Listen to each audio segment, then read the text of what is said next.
Kama mnavyoona hapa tupo Karangabo, simneta Karangabo ya Ziwani. Kama mnavyoona hapa tupo Kilewani. Hapa tupo Kilewani, sehemu wanapaki mitumbu. Sehemu wanapaki mitumbu, kama mnavyoona hiyo ni mitumbu. Kabla tujaenda mbali na wewe nikawaelekeza hapa nchi kavu. Tukiangalia upande wa huku, kama nani aonyeshe huku. Tukiangalia upande wa huku naona migazi, naona mlima. Kiufupi mlima unamilikiwa na jeshi. Huu mlima unamilikiwa na jeshi na muda si mrefu kuna nyumba, baadhi ya manyumba watahama hapa.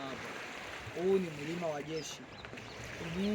Tukisema wanakaa watu wengine, sehemu vipe vinaegeshia wavuvi wanaolala kama kawaida.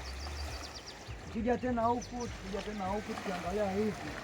Huu mlima unavyoona kule nyuma kuna kijiji kingine.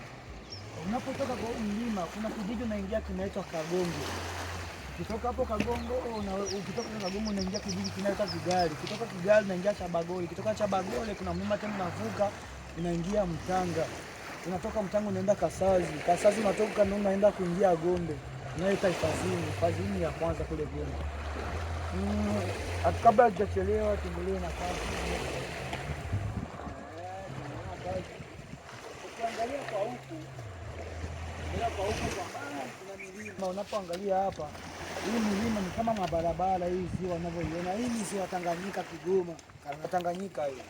Kama mnavyoona huku, ukiangalia huku mbele, ukienda hivi kuna unaitu katika Burundi. Ukienda hivi unakuwa unaingia Burundi, inaitwa Nyanza. Inaitwa Nyanza ndio unaenda kuingia. Ukipiga hivi na kumenyesha Karamba Kongo. Unaweza kupita hivi kwa Baraka, kufikia za Uvira hii Kongo. Ukapita hivi kuanzia Makareni. Maana ni Kongo tupu, toka huko kwenda huko ni Kongo tupu. Tofauti na hii inaingia Burundi. Unaweza kupiga hii njia inaweza kufikisha hadi Fipa. Unaweza kaenda hivi kufika hadi Fipa. Unaweza kufika sehemu kama Obozi, sehemu kama hivi. Sehemu ni nyingi sana tofauti kimaliza. Na hivi mnavyotuona hapa tumesimama tuko mtaa, sehemu inaitwa mtaa wa Ubembeni.